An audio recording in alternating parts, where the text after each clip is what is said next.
nuestro Poder Judicial tiene desde el 2001 una comisión de género. Desde el 2003 existe la Secretaría Técnica de Género y Acceso a la Justicia, ¿verdad? Como órgano técnico asesor para la implementación de esta otra política institucional que se aprobó por Corte Plena en el 2005 y que resulta de acatamiento obligatorio para todos los ámbitos que forman parte del Poder Judicial. Recordemos que el Poder Judicial costarricense pues, es atípico, digamos, en su estructura con relación a otros poderes judiciales de la región, en tanto reúne dentro de su estructura orgánica tanto a la parte jurisdiccional como a la defensa pública, al Ministerio Público, a la Policía Judicial y al área administrativa, ¿verdad? Esta figura solamente existe en Costa Rica, entonces esta política de igualdad de género en ese tanto aprobada por Corte Plena, digamos que arropa a todos estos ámbitos que conforman el Poder Judicial. También tenemos una figura incluida en la política institucional que se llama comités de género, que son grupos de compañeras y compañeros judiciales que voluntariamente, digamos, desean trabajar y colaborar con el llevado adelante de la política institucional y los acuerdos que la Corte Plena o el Consejo Superior tomen en esta línea. También contarles que en nuestra institución, desde el 2007, en el Plan Estratégico Institucional hasta el presente y al que estará vigente hasta el 2030, está incluido un eje transversal de género, razón por la cual la mayoría de las zonas de administración, los centros de gestión, en sus PAOs, pues debemos incluir acciones que estén dirigidas al tema de la igualdad de género o el cierre de desigualdades también. Esta política institucional nuestra tiene dos ejes de trabajo, ¿verdad? Un eje de trabajo que tiene que ver con las acciones que se dirigen a los servicios que presta el Poder Judicial en distintas áreas y también tiene un eje interno que tiene que ver con, digamos, observar desigualdades, discriminaciones, etcétera, con relación al personal judicial y la búsqueda de un cambio cultural también con respecto a las personas que laboramos en la institución. ¿Por qué razón? Porque todas las personas que aquí trabajamos, y lo vamos a ver tal vez un poquito más amplio en el transcurso de esta presentación, somos producto de un modelo de socialización que se llama, ¿verdad? Que nos ha construido como hombres y como mujeres, asumiendo que si pertenecemos a uno u otro sexo, debemos también asumir características, mandatos, formas de ser y actuar que, entre comillas, ¿verdad?, son propios de cada uno de esos sexos. Entonces, quienes aquí trabajamos, pues obviamente somos producto de esos modelos social también, que muchas personas de las que nos acompañan pues saben que se denomina patriarcado y que produce una gran cantidad de desigualdades y que tiene múltiples consecuencias para mujeres y para varones, pero sobre todo y de forma mayoritaria para las mujeres en una sociedad como la nuestra. Por eso mucho del trabajo también que hace la Secretaría, la Comisión y el apoyo de muchos órganos formativos como la Escuela Judicial y las unidades de capacitación, que también dentro de su oferta formativa tienen cursos expresos o cursos que son transversalizados con la perspectiva de género, en el tanto podamos comprender que las labores de quienes aquí laboramos, valga la redundancia, están permeadas, ¿verdad?, por la visión del mundo que cada quien de nosotras y de nosotros tenemos y que ineludiblemente permean el trabajo que realizamos. De ahí la importancia de este tipo de esfuerzos. Bueno, la Secretaría tiene estas 4 áreas de trabajo, ¿verdad? Un área que maneja fundamentalmente todo lo que tiene que ver con género e igualdad entre hombres y mujeres, un área de hostigamiento sexual, violencia doméstica y discriminación, que es un área legal que tiene a cargo pues, la representación del personal judicial y de personas usuarias y personas de contratación externa, en el caso del hostigamiento sexual, que sufren este tipo de vejámenes por parte de personal judicial. Entonces, la compañera que está a cargo de esta área, pues se encarga de representar a quien denuncia en esta materia. Luego está el Observatorio de Violencia de Género contra las Mujeres y Acceso a la Justicia, que es una plataforma de información de consulta casi que obligatoria en términos de que allí están consensuados y reunidos todo el quehacer que ha hecho el Poder Judicial en esta materia, no solamente lo que ha hecho la Secretaría, ¿verdad?, sino todos los otros ámbitos. Y también la unidad de acceso a la justicia está dentro del ámbito de la estructura organizativa de la Secretaría de Género, aunque tiene un funcionamiento autónomo, ¿verdad?, puesto que la Comisión de Acceso a la Justicia, que es la que está encargada de esta unidad, pues tiene el liderazgo en este momento de la magistrada vicepresidenta doña Damaris Vargas Vázquez. Entonces aquí nada más a modo de ilustración algunos de los proyectos, acciones, programas que la Secretaría tiene bajo su eje de trabajo, ¿verdad? Los comités de género, el uso de cámaras de GESEL, la plataforma integrada de servicios de atención a víctimas, las sentencias con perspectiva de género, en este caso en violencia doméstica y penal, pero que es una tarea que desde hace muchos años la Secretaría ha venido impulsando, ¿verdad?, con el interés de que juezas y juezas de todas las materias pudiésemos avanzar en la inclusión de esta perspectiva de género en el análisis de las situaciones que son puestas en su conocimiento y también, por supuesto, en la resolución que emitan con relación a esos casos concretos. Nosotras también coordinamos, bueno, ya no existe esta figura, la Subcomisión Institucional contra la no discriminación por orientación sexual e identidad de género, ¿verdad? Que lo asume ya la Comisión de Acceso a la Justicia en un acuerdo reciente de la Corte Plena en julio. También tenemos a cargo la coordinación de la Comisión Institucional contra el Hostigamiento Sexual, el programa de atención a víctimas de violación de edad joven y adulta en el proceso de las 72 horas. Tenemos los equipos de respuesta rápida, el colectivo de hombres por la igualdad de género e integramos también la cumbre judicial iberoamericana en la Comisión Permanente de Género y Acceso a la Justicia que tiene la cumbre, que es una figura, para quienes no la conocen, que reúne a las presidencias de cortes de Iberoamérica en un órgano que se reúne bianualmente y que tiene muchos grupos de trabajo permanentes, entre ellos esta Comisión Permanente de Género que fue creada a iniciativa de una propuesta que hizo doña Sariela Villanueva en el 2014. Y bueno, ahí están las áreas de trabajo que les mencionaba y también un poco lo que el observatorio hace. También la Secretaría tiene a cargo la aplicación y el seguimiento de estas políticas institucionales, ¿verdad? La política institucional contra el hostigamiento sexual, la del uso del lenguaje inclusivo, el plan de acción de la política de lactancia materna y la política de no discriminación por orientación sexual e identidad de género.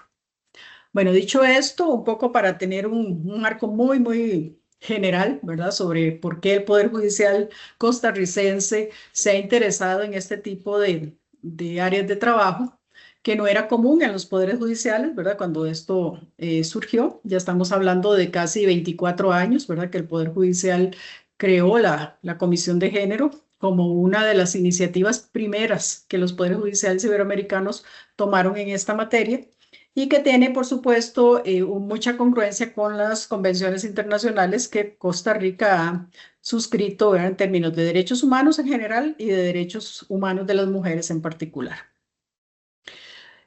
¿Cuál es el interés un poco como de tocar este tema en este momento? Bueno, que es importante saber, bueno, qué es la perspectiva de género y qué son los estereotipos de género y cómo estas materias pueden constituirse en obstáculos para el efectivo acceso a la justicia de las personas en general, pero de las mujeres en particular. Bueno, la perspectiva de género, para empezar, tendré que decirles que género no es sinónimo de mujeres, ¿verdad? Nosotras vivimos por muchos años digamos, el reto de que cuando convocábamos actividades formativas y el tema, la palabra género estaba incluida allí, ¿verdad? No había forma posible casi de que los varones se inscribieran, porque de alguna manera históricamente se ha pensado que cuando yo hablo de género solamente estoy hablando de mujeres y que son temas que solo le interesan a las mujeres.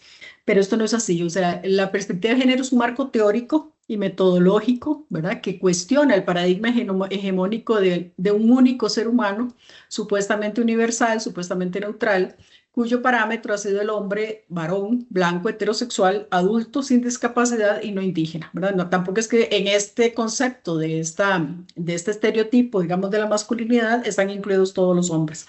Entonces, como les decía, la perspectiva de género es un marco teórico construido desde la academia, ¿verdad? Que ha logrado ir permeando a través de los años el quehacer de las instituciones públicas y privadas y que también ha permeado las convenciones internacionales en el afán de visibilizar las desigualdades históricas que se han construido a través de este modelo de socialización que, como les decía, así se denomina a este proceso, ¿verdad? Al que somos sometidas las personas desde antes de que nazcamos casi, para que podamos apropiarnos de estos roles, como les decía, que se nos atribuyen a unas y a otras de acuerdo al sexo biológico con el que nazcamos.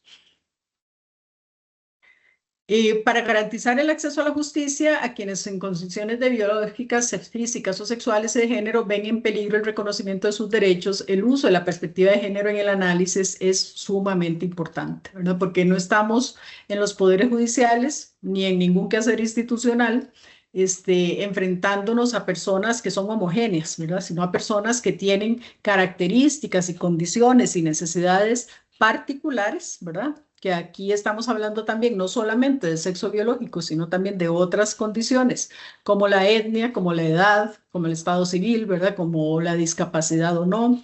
Otra serie de condiciones de si yo vivo en la ruralidad o vivo en la ciudad, ¿verdad? Que también marcan esas situaciones de las personas concretas que en el caso particular del Poder Judicial, pues acuden al Poder Judicial a resolver sus conflictos.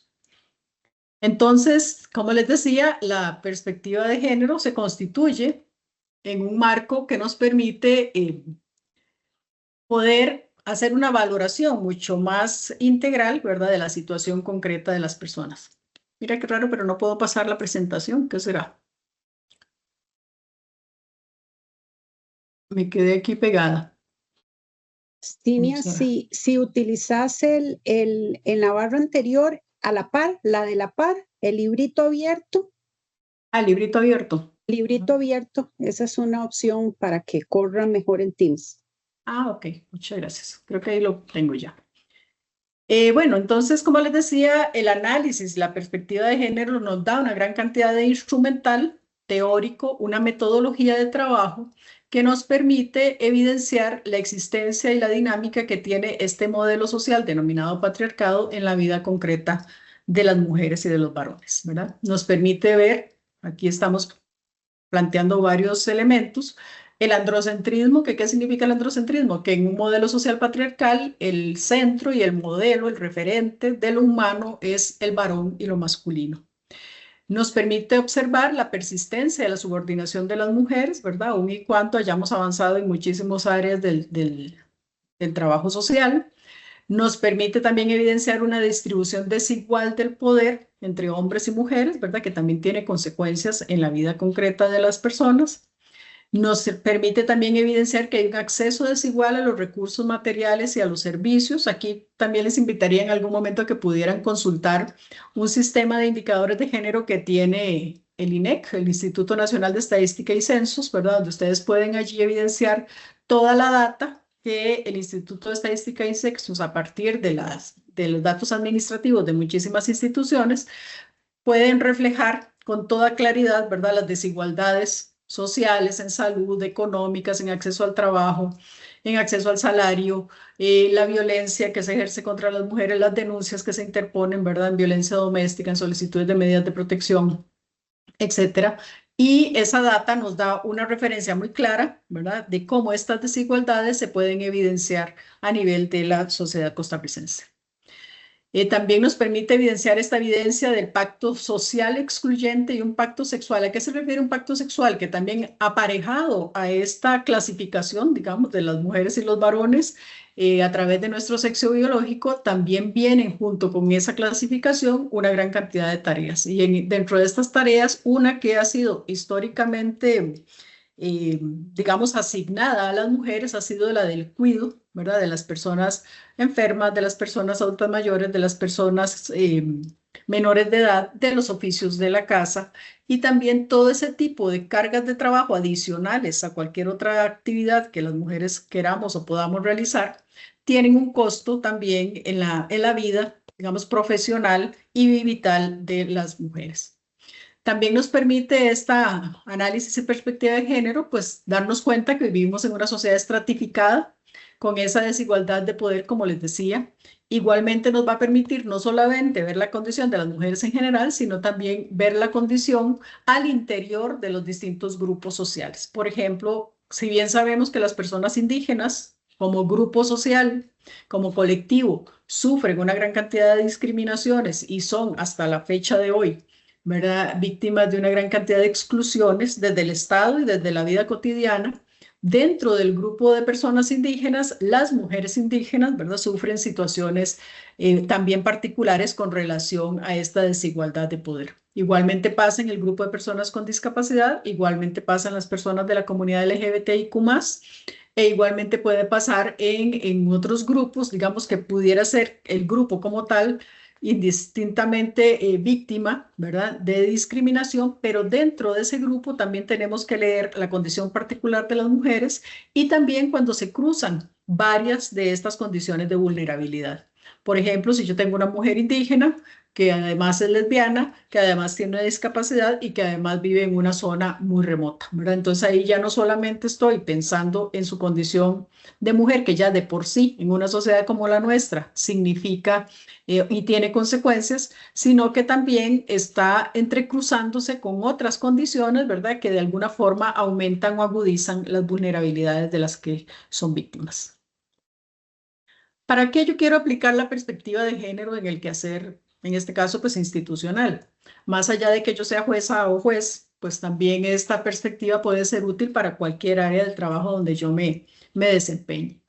Y como les reiteraba, ¿para qué me sirve? Para identificar las implicaciones de género en las políticas públicas, en las normas, en los programas, en los servicios que prestamos a las instituciones, con el fin de no perpetuar las brechas de desigualdad entre hombres y mujeres y también la subordinación de las mujeres. Aquí les voy a poner un ejemplo a nivel institucional. Hace varios años recuerdo que el Consejo Superior había emitido alguna directriz donde decía que la capacitación solo podía darse los fines de semana o después del horario laboral, ¿verdad? Y aunque parecía una norma neutra, ¿verdad? Institucional, ¿verdad? No está dirigida a los hombres o a las mujeres que aquí trabajaban. Lo cierto es que por resultó discriminatoria. ¿Por qué razón? Porque precisamente por las dobles y triples jornadas que muchas mujeres que laboraban en la institución ya tenían, era materialmente imposible que pudieran acudir a la capacitación si ésta se realizaba únicamente después de la jornada laboral o solamente los fines de semana, ¿verdad? Donde tienen que cumplir una gran cantidad de tareas o incluso compañeros que vivían fuera del área metropolitana, ¿verdad? Quedaban exentos, digamos, de este tipo de posibilidad. Y sabemos que en la medida en que usted tenga un acceso restringido a la formación y a la capacitación, pues también eso tiene implicaciones en las posibilidades reales que las personas tengamos de ascender, ¿verdad? En la carrera judicial, en este caso, y en la carrera profesional. La perspectiva de género también nos permite evidenciar que los análisis legales o jurídicos no deben asumir una neutralidad, o sea, porque al final de cuentas, nadie actuamos desde neutralidad. O sea, todo el mundo somos producto de un modelo social, todo el mundo tenemos una historia personal, ¿verdad? Y social que permea, lo aceptemos o no, de manera consciente o inconsciente, todo el trabajo que realizamos. También nos permite la perspectiva de género visibilizar que la violencia específica se enmarca dentro de un contexto generalizado de violencia estructural y discriminatoria. Aquí a lo que queremos referirnos es que si yo veo en materia agraria o en materia de violencia doméstica o en materia laboral un caso concreto, ¿verdad? En donde yo pueda identificar situaciones de discriminación y violencia, esa situación no obedece única y exclusivamente a la situación particular de esa persona, y en este caso de esa mujer, sino que debe entenderse en el marco de un modelo estructural de violencia y discriminación hacia las mujeres, derivado lamentablemente, como les decía, de este modelo de sociedad patriarcal del que somos producto todas las personas que aquí estamos. También nos permite analizar las conexiones entre la violencia contra las mujeres y la violación de otros derechos humanos, ¿verdad? Como el derecho a la salud, el derecho a la educación, el derecho al libre tránsito, etc. Y nos permite también identificar prejuicios, estereotipos acerca de los roles que se supone que debemos ejercer hombres y mujeres. Esta violencia estructural, como les decía, se refiere a que en cualquier lugar donde las mujeres puedan estarse desenvolviendo, pueden haber una gran cantidad de elementos que les afectan y que les violentan, ¿verdad? No solamente en el ámbito privado, en las relaciones de pareja y de familia, ¿verdad? No es el único escenario donde las mujeres pueden sufrir violencia y discriminación, sino también en el ámbito público, ¿verdad? En el trabajo, en la parte económica, en lo político, en lo social, en lo cultural, en lo comunitario y en lo educativo, ¿verdad? Justamente aquí para ejemplificarles, bueno, doña Magda también nos colaboró en la Secretaría con un grupo de trabajo en el que recientemente terminamos de hacer una propuesta para el Poder Judicial de un reglamento interno para gestionar las denuncias que se interpongan de violencia contra las mujeres en la política, ¿verdad? Que aquí se va a entender en el ámbito más amplio, porque bueno, hace un par de años la Asamblea Legislativa aprobó una ley en esta materia, porque precisamente también está demostrado que en el tanto las mujeres participan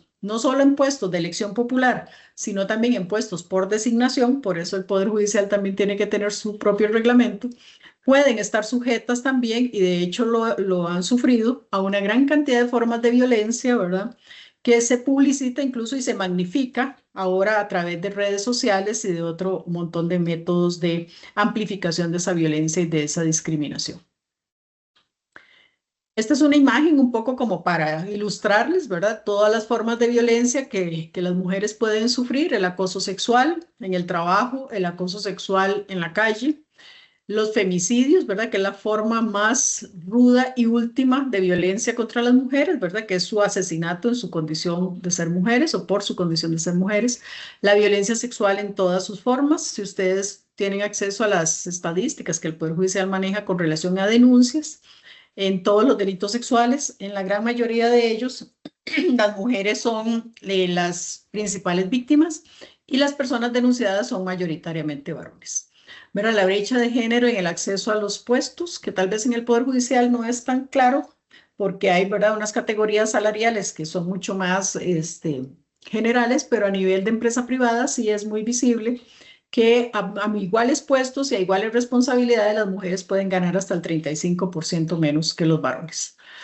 El trabajo de cuidado que sigue, aun y cuando, como les decía, todo lo que hayamos avanzado a nivel de, no solo de derechos como enunciados, sino de derechos como un goce legítimo de ellos, también el trabajo de cuidado, las dobles y triples jornadas definitivamente siguen afectando mayoritaria y desproporcionadamente a las mujeres. Y el trabajo doméstico, ¿verdad? La trata, digamos, con fines de explotación sexual y laboral afecta mayoritariamente a las mujeres también. Y por lo menos en el Poder Judicial y en otras instituciones públicas, el hostigamiento sexual, de las estadísticas que nosotras llevamos por las personas a las que representamos, en el 98% de los casos las personas denunciantes son mujeres. Bueno, y los estereotipos de género, ¿verdad? Son una gran cantidad de actitudes y roles que en una sociedad como la nuestra, ¿verdad?, son atribuidas en razón de algunas de las condiciones conocidas como categorías sospechosas. ¿A qué se le llama categorías sospechosas? A estas, al sexo, a la etnia, a la orientación sexual, a la identidad de género de las personas, que cuando están, ¿verdad?, colocadas en algunos de los, digamos, casos que se ponen en nuestro conocimiento, que existe, ¿verdad?, que si es un caso que afecta a una mujer, que es un caso que afecta a una persona indígena, que es un caso que afecta a una mujer trans, que es un caso que afecta a una persona no binaria. Esa es una categoría sospechosa para la persona que está analizando el caso, ¿verdad? Que puede darme un elemento de sospecha donde me dice, bueno, aquí pueden estar sucediendo prejuicios, estereotipos, ¿verdad? Que se pueden estar anteponiendo a un análisis muchísimo más objetivo del caso que se está poniendo en consideración. Los estereotipos están profundamente arraigados, ¿verdad?, y aceptados por la sociedad que los crea, ¿verdad?, porque no es que salen de generación espontánea, sino que son precisamente producto de este modelo de sociedad que hemos venido conversando, y se reproducen y transmiten porque de alguna forma las mismas personas somos, ¿verdad?, como catalizadoras de este tipo de prácticas y de conceptos sociales. El problema de estos estereotipos, ¿verdad?, es que cuando estas características, actitudes y roles se les adjudica consecuencias jurídicas, ¿verdad?, como limitar el derecho al acceso, como limitar derechos al acceso a la justicia, a derechos sociales, y también cuando se da una baja jerarquización respecto a lo que se considera como el paradigma único del sujeto neutral y universal, que, como dijimos antes, es el varón blanco heterosexual, dueño de medios de producción. Digamos que ese es el referente de lo humano. Los estereotipos, ¿verdad?, están relacionados precisamente con las características sociales y culturalmente asignadas a mujeres y hombres a partir de las diferencias físicas basadas en su sexo biológico.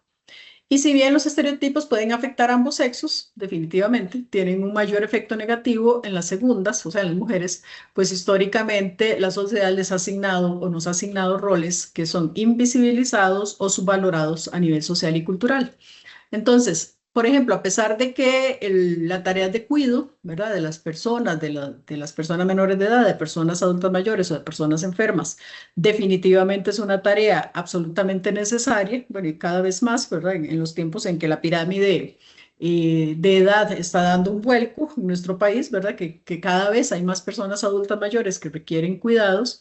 El trabajo de cuidado no ha gozado históricamente de prestigio, ¿verdad? Ni estatus, como puede más bien ser valorado, por ejemplo, el trabajo académico o el trabajo racional, ¿verdad? Pero el trabajo de cuidado, aun y cuando, como les digo, tiene una gran relevancia social, no tiene una valoración social al nivel de lo que significa, ¿verdad? En caso de que no existiera. O incluso el trabajo doméstico, que podemos darle valor cuando tenemos que contratar a una persona para que nos colabore en la casa con el trabajo doméstico. Pero cuando lo hacen las mujeres o las propias mujeres de la casa, ¿verdad? Eso no tiene, digamos, mayor valor ni mayor reconocimiento. Y que incluso en mujeres que hemos accedido a medios, digamos, académicos, que tenemos profesión o profesiones, maestrías, doctorados, estudios académicos, o una larga trayectoria laboral, no siempre, ¿verdad? En la misma medida en que se ha podido acceder a esos logros, se ha podido renunciar o se ha podido compartir, ¿verdad? Con la pareja o con quien se conviva, las responsabilidades del cuidado y los roles domésticos, ¿verdad? Entonces, esa desigualdad en la distribución de estas tareas, pues tiene obviamente consecuencias. Y la naturalización de estos estereotipos, ¿verdad? Porque, por ejemplo, como cuando vamos en la calle y pasa algo en la calle y vemos a una mujer manejando, decimos, hombres y mujeres, tenía que ser una vieja, ¿va? La que iba manejando para que suceda X. Y sin embargo, cuando ustedes van a ver las estadísticas de accidentes de tránsito, la mayor cantidad de accidentes de tránsito los cometen los varones, ¿verdad? Sin embargo, seguimos repitiendo un estereotipo con relación al papel, digamos, de las mujeres en la conducción, o cuando pensamos, por ejemplo, que los varones no tienen responsabilidades en el cuidado directo de sus hijos e hijas, o cuando en una pareja, ¿verdad? Por razones de conveniencia interna, se decide que el varón, digamos, se va a hacer cargo de la casa y del cuidado, y es la mujer la que va a salir al mundo del trabajo a proveer, digamos, como dándole vuelta, por decirlo así, al rol tradicional que hemos vivido y aceptado la mayoría de las personas. Entonces, cuando eso sucede, no faltan, ¿verdad? Los comentarios donde digan, mira ese chulo, ¿ah? Él ahí en la casa metido y ve a la mujer trabajando, eso no debería ser así, ¿verdad? Hay un montón de críticas a una reorganización, digamos, del rol, cuando es un rol, por supuesto, que se ha consensuado entre la pareja, ¿verdad? También es un problema los estereotipos y los roles de género cuando las leyes, las políticas y las decisiones judiciales, que muchas veces buscando ser neutrales, lo que hacen es avalar, reproducir, consolidar y perpetuar estereotipos, produciendo discriminación y mayor violencia, ¿verdad? Cuando puede, desde la parte jurisdiccional, en este caso, abonar ampliamente en el cambio, más bien, o en la ruptura de estereotipos y prejuicios. Los estereotipos como un obstáculo para el acceso a la justicia, ¿verdad? Según la Oficina del Alto Comisionado de las Naciones Unidas, un estereotipo de género es una opinión o un prejuicio generalizado acerca de atributos o características que hombres y mujeres poseen o deberían poseer, o de las funciones sociales que ambos desempeñan o deberían desempeñar, ¿verdad? Lo que está en el imaginario social como algo que sería, comillas, propio de cada uno de estos sexos. Un estereotipo de género, ¿verdad? Que está vinculado, como les decía, a ese ser varón o ser mujer en una sociedad como la nuestra, es nocivo cuando limita la capacidad de hombres y mujeres para desarrollar sus facultades personales, hacer sus tareas profesionales y tomar decisiones acerca de sus vidas y sus proyectos, ¿verdad? Un poco los ejemplos que les ponía con relación a las mujeres en el mundo, digamos, fuera de su domicilio, y a los varones cuando quieren de alguna forma romper, digamos, con los patrones tradicionales que han sido asignados. Ay.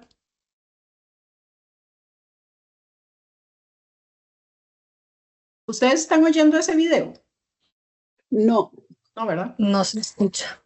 No. Entonces voy a pasarlo porque en realidad, luego si quieren les comparto la presentación y ustedes pueden verlo. Pero en lo fundamental ese video de lo que trata de una manera muy sencilla es de ilustrar, ¿verdad? Cómo se construyen esos prejuicios, estereotipos, cómo somos socializadas las personas desde, como les decía, desde antes de que nazcamos, porque muchas veces desde que antes de que nazcamos con el ultrasonido, cuando nos dicen es una niña, ¿verdad? Entonces ya pensamos en rosado todavía, y si es un niño pensamos en celeste y pensamos en ciertos atributos ya de hombres y mujeres, aún en personas que no han nacido. Entonces esta gráfica de la ONU Mujeres es un poco esta síntesis, digamos, de los estereotipos de género que persisten aún y cuando todo lo que hemos avanzado, ¿verdad? Entonces todavía podemos seguir pensando que las mujeres deben ser frágiles, femeninas, tiernas, sumisas, discretas, dulces, dependientes, emocionalmente inestables, ¿verdad?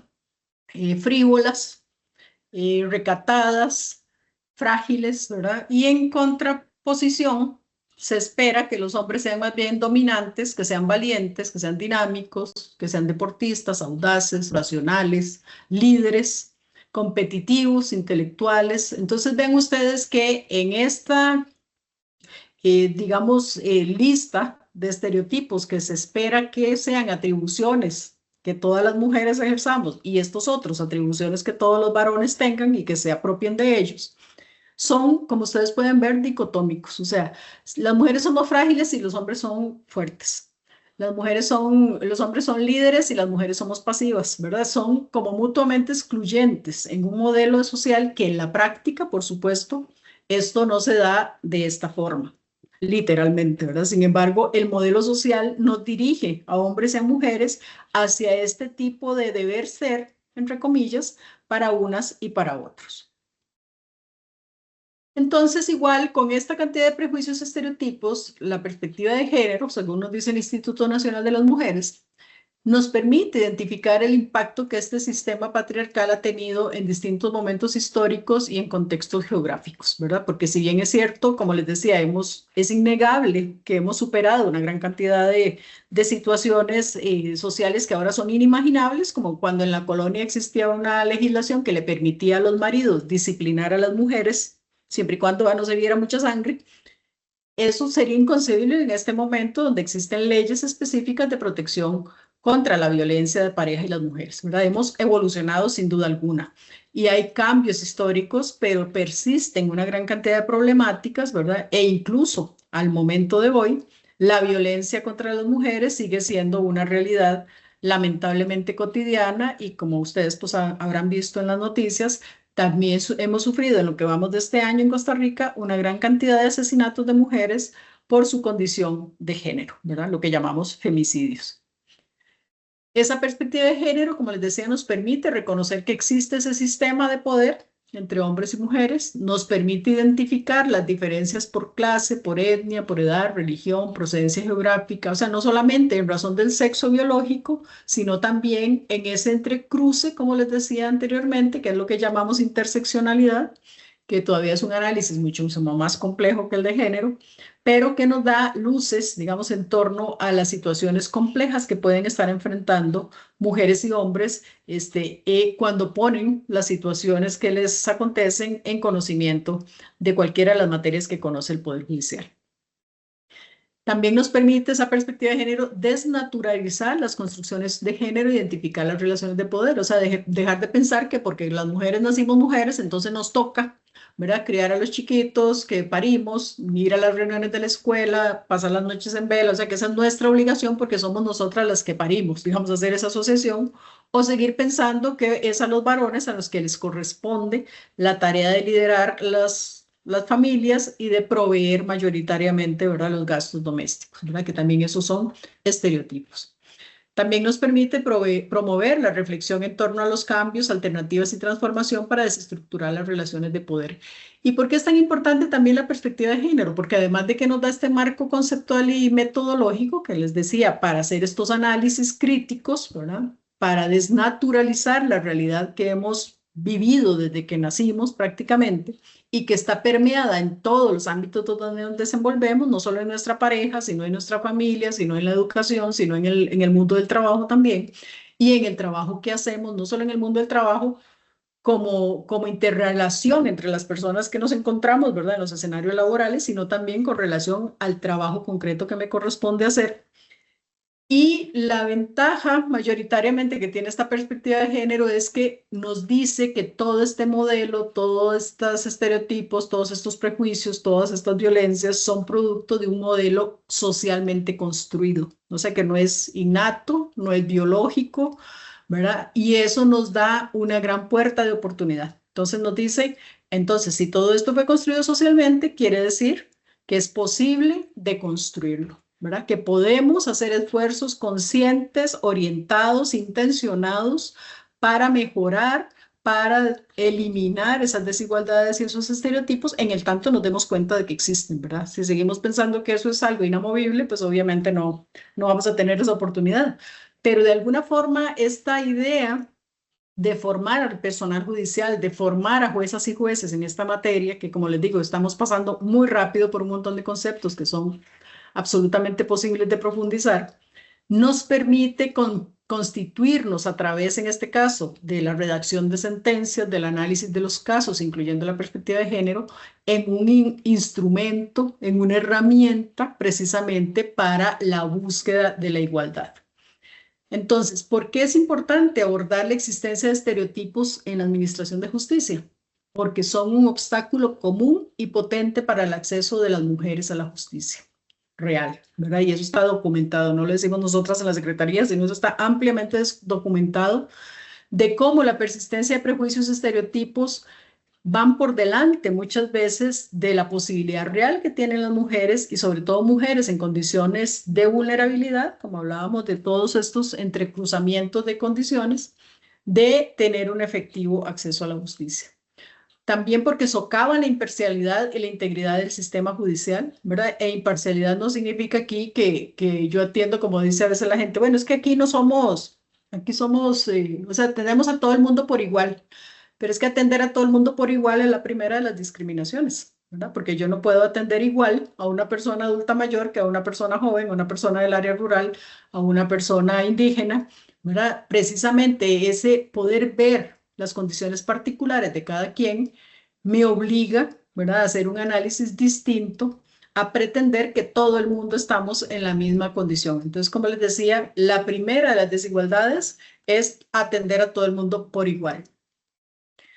También porque es importante abordar la existencia de los estereotipos, porque pueden resultar en errores judiciales y en revictimización, que esto es muy común, porque las mujeres víctimas y sobrevivientes de diferentes eventos, ¿verdad? O de eventos, por ejemplo, como la violencia sexual o como la violencia doméstica, que también puede tener incidencia en situaciones, digamos, que pueden ser puestas en conocimiento en el trabajo que ustedes hacen y que, bueno, ahora Magda puede tener algunos ejemplos de cómo eso impacta, digamos, la vida concreta de las mujeres que ponen en conocimiento sus asuntos en distintas materias judiciales, ¿verdad?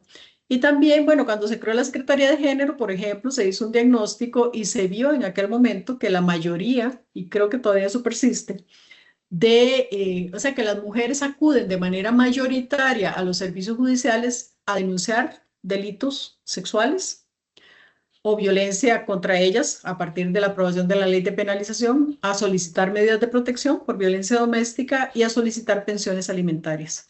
En las otras materias no está tan visibilizado o tan ampliamente visto el papel de las mujeres, ¿verdad?, como usuarias de los servicios judiciales. Y bueno, y cuando lo han sido, también cuáles son el imaginario que prevalece en quienes tienen a cargo el análisis de sus casos con relación a las mujeres, digamos, en materia agraria, por decir algo, en la tenencia de las tierras o en la administración, ¿verdad?, de los recursos, de los pocos recursos que pueden estar a nombre de ellas, que también es parte de esta discriminación. Según dice la ONU, desde hace varios años, en el mundo, menos del 1% de los bienes de la tierra, digamos, de terrenos o de edificios, son propiedad de las mujeres. Entonces podrán ustedes ver que hay una inmensa dificultad, ¿verdad?, en el acceso a recursos materiales en este caso.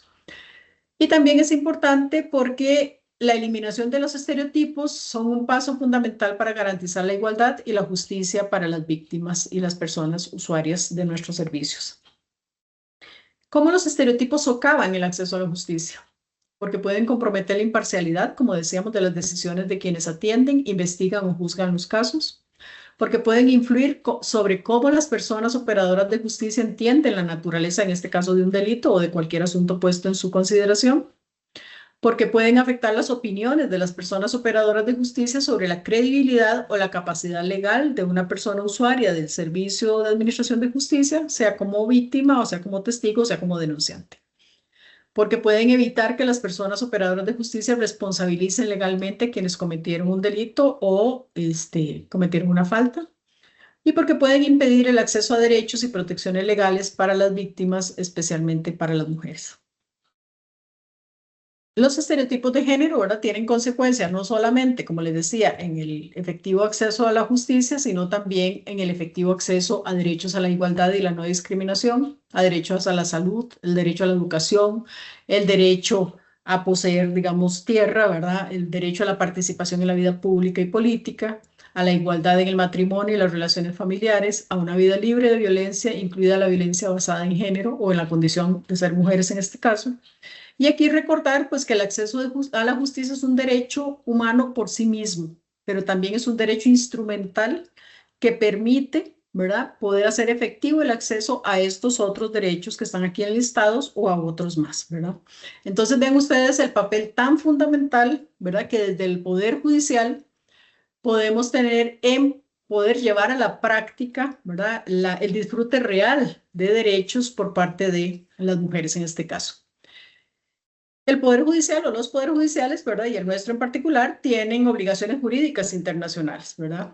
La obligación de respetar y abstenerse de ejercer su trabajo a partir del uso de estereotipos, la obligación de proteger a las personas usuarias, asegurándose que los estereotipos no infrinjan los derechos humanos, y la obligación de garantizar que las personas pueden ejercer y gozar de sus derechos. Y recordemos pues que el trabajo del Poder Judicial es único, ¿verdad? Nadie puede ir a ninguna otra instancia del Estado a reclamar que se le restituya un derecho que le fue violentado. El rol positivo que pueden cumplir los poderes judiciales para eliminar estereotipos en el acceso a la justicia de las mujeres. Bueno, abordando expresamente los estereotipos, ¿verdad? Porque resulta crucial hacerlo para garantizar la justicia a las mujeres y a las personas en general. Las personas defensoras de los derechos humanos y quienes laboran en los poderes judiciales pueden jugar un rol protagónico, fundamental en la prevención y en el cuestionamiento de los estereotipos de género, en este caso. También un rol positivísimo que puede tener quienes administran justicia es identificar y abordar los estereotipos en el área judicial, garantizando que se apliquen las leyes, las normas y las prácticas de conformidad con los derechos humanos y las garantías constitucionales y convencionales. Recordemos que desde casi el 97, si mal no recuerdo, la Sala Constitucional se manifestó expresamente señalando que cuando las convenciones o las normas de derechos humanos tienen garantías superiores a lo que la Constitución política permite, ellas están por encima de la Constitución política, ¿verdad? Entonces, esta es una práctica muy importante, ¿verdad? Hacer un control de convencionalidad, por ejemplo, para quienes administran justicia. En el tanto, en la mayoría de los casos, estas convenciones de derechos humanos proveen una gran cantidad de derechos, ¿verdad?, que superan en mucho la normativa interna. Y también a través de las resoluciones y sentencias del Poder Judicial puede hacerse una importante contribución al abordaje de las causas estructurales de la discriminación y las desigualdades derivadas de estas formaciones de género y progresar hacia la articulación de las obligaciones asumidas por el Estado, ¿verdad? Que ya todos estos compromisos, estas convenciones, que si bien es cierto, los derechos humanos siguen siendo una aspiración de sociedad, que pueden ser el norte precisamente que nos permitan hacer un análisis muchísimo más integrador, muchísimo más, no solamente haciendo un cúmulo y un análisis de la normativa nacional e internacional, sino también de estas condiciones sociales, económicas, políticas, culturales que están como telón de fondo en la historia de cada una de las personas que ponen en conocimiento del Poder Judicial sus asuntos. Y aquí pues algunas obligaciones jurídicas internacionales que acató el Estado costarricense voluntariamente, ¿verdad?, cuando suscribió la CEDAW. En el artículo 5, ¿verdad?, que tiene la obligación los estados de modificar patrones socioculturales de conducta de hombres y mujeres con miras a alcanzar la eliminación de las prácticas que estén basadas en la idea de la inferioridad o superioridad de cualquiera de los sexos o en funciones estereotipadas de hombres y mujeres. Digamos que en esta obligación podemos leer estos ejercicios que se hacen desde la Escuela Judicial o desde la Comisión o desde la Secretaría o de la Corte Plena, ¿verdad?, cuando entiende que es también un mandato para el Poder Judicial tomar en consideración para su quehacer todas estas obligaciones que el Estado costarricense suscribió al firmar la CEDAW. En el artículo 2 también, en el inciso F, reforzando el deber de los estados de adoptar todas las medidas adecuadas para modificar, derogar leyes, reglamentos y usos que constituyan discriminación contra las mujeres. Y en el artículo 10, inciso C, que los estados deben tomar medidas adecuadas para garantizar la eliminación de todo concepto estereotipado de los papeles de mujeres y hombres en todos los niveles y en todas las formas de enseñanza mediante el estímulo, educación, etcétera, ¿verdad? Y en esto, esta es una muestra, digamos, de esta forma en que también el Estado y el Poder Judicial pues quiere avanzar en esta posibilidad de formar a su personal para abordar esta problemática.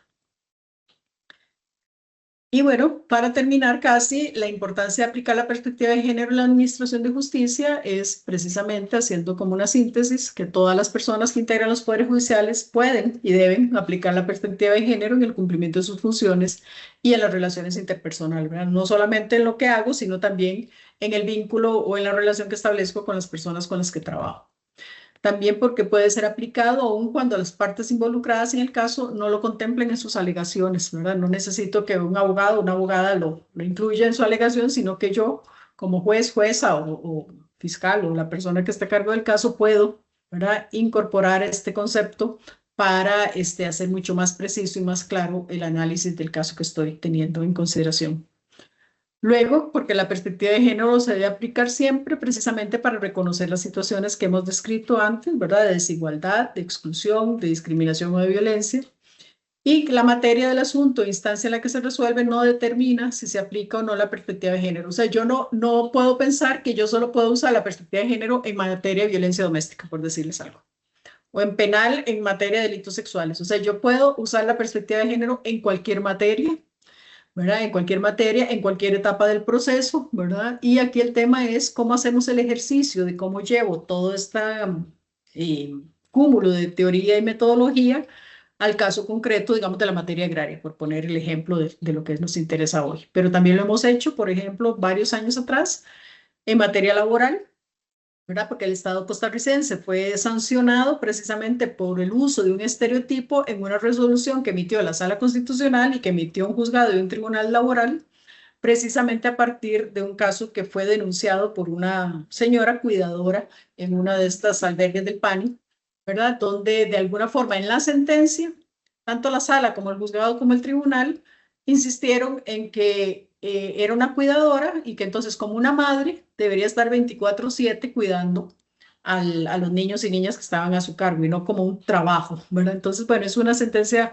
o una resolución muy interesante y bueno, se le pidió al Poder Judicial que desarrollara una gran cantidad de capacitación hacia las personas juzgadoras en materia laboral, precisamente para erradicar prejuicios y estereotipos en el análisis de los casos que se les ponían en su conocimiento. Igual tarea se hizo con la materia civil y bueno, y hemos seguido avanzando un poco ahora con estas otras materias. En cada caso concreto, ¿verdad?, debe hacerse un análisis que permita detectar relaciones asimétricas de poder y situaciones estructurales de desigualdad. En síntesis, ¿verdad?, transversalizamos la perspectiva de género en las sentencias cuando usamos un lenguaje no sexista e inclusivo, cuando incorporamos convenciones internacionales sobre derechos de las mujeres ratificadas por los estados, cuando usamos doctrina que incorpore los derechos humanos de las mujeres, cuando evitamos el sexismo en todas sus formas, cuando tomamos en cuenta el principio de igualdad, de no discriminación, la equidad y la valoración de las diferencias, cuando el objeto del proceso, que son los hechos, tienen una dimensión subjetiva que debe estar exenta en lo posible de patrones y roles sexistas en el proceso de su admisión, recepción, elaboración de la actividad probatoria. O sea, hay toda una cantidad de preguntas, que ahora pues Magda tal vez puede referirse a ellas, de cómo ya yo todo esto lo aplico en el caso concreto para poder ir haciendo un paso a paso en el análisis de la situación que estoy verificando, de la comprensión que estoy teniendo de ese caso, del análisis de la prueba, de los casos que están puestos en mi conocimiento y cómo puedo en ese acompañamiento, en ese método, digamos, para incorporar la perspectiva de género en las sentencias, terminar construyendo efectivamente una sentencia con perspectiva de género.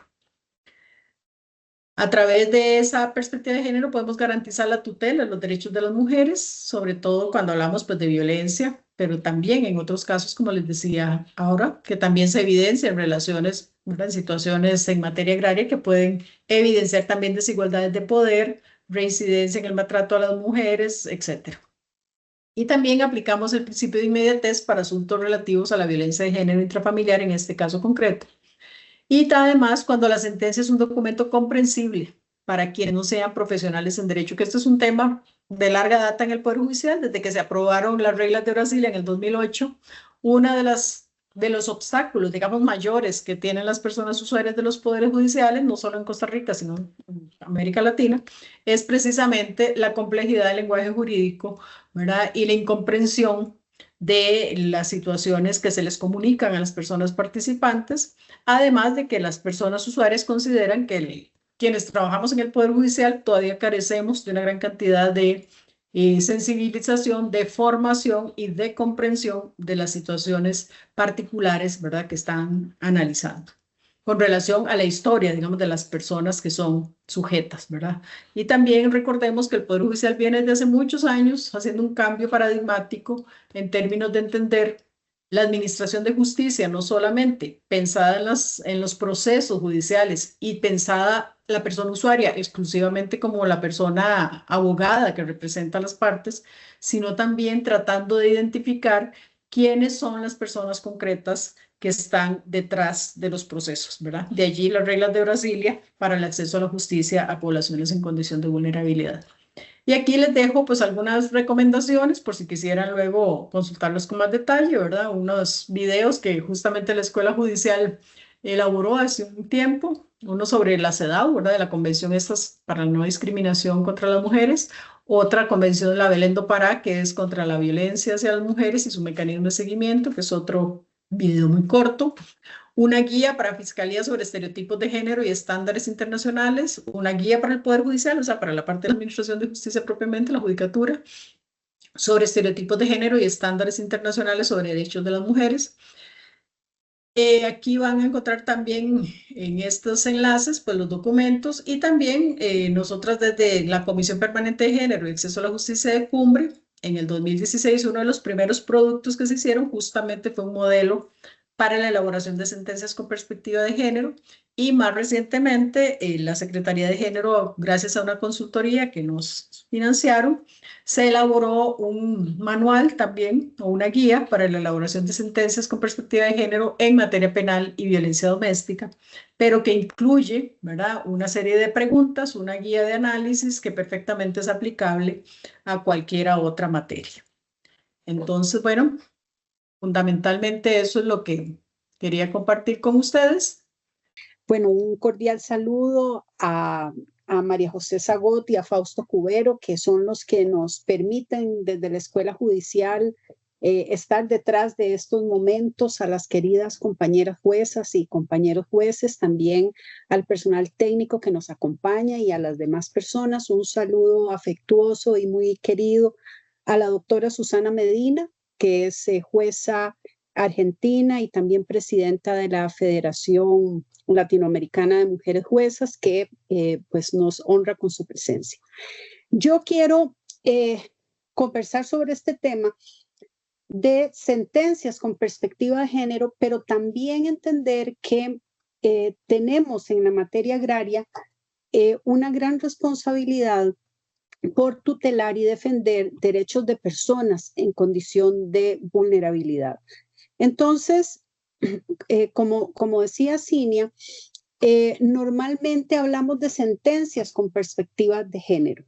Y eso es, creo que uno de los principales aportes que se ha hecho desde la judicatura para resguardar los derechos humanos particularmente de las mujeres en condición de vulnerabilidad y poder crear un equilibrio por medio de la sentencia de aquella discriminación, sea estructural o de cualquier otro tipo que se da.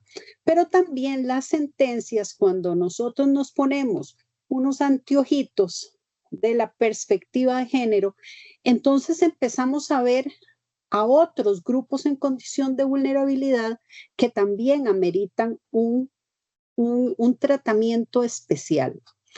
Pero, ¿por qué en la sentencia?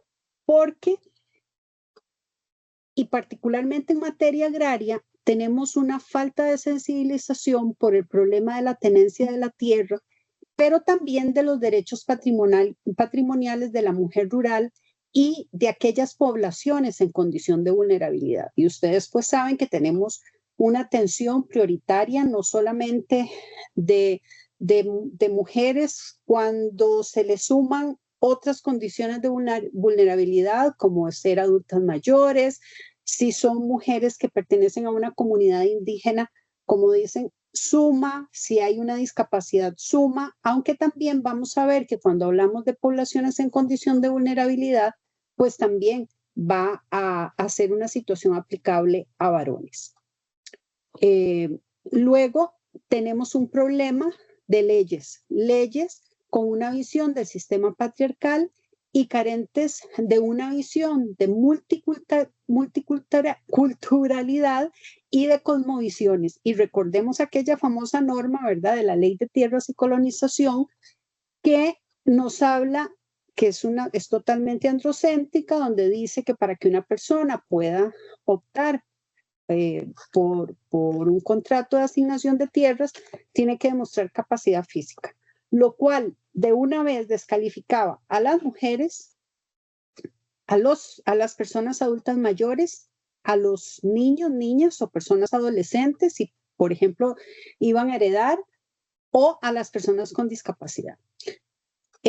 Pero esa, digamos, es tal vez la norma que tenemos, digamos, más emblemática, pero tenemos otras que solapadamente no nos permiten observar el problema de los estereotipos y de los prejuicios, porque las leyes son hechas con una visión y no necesariamente con una visión de esa multiculturalidad y de todas las cosmovisiones que pueden haber en un país o sistema jurídico donde se va a aplicar.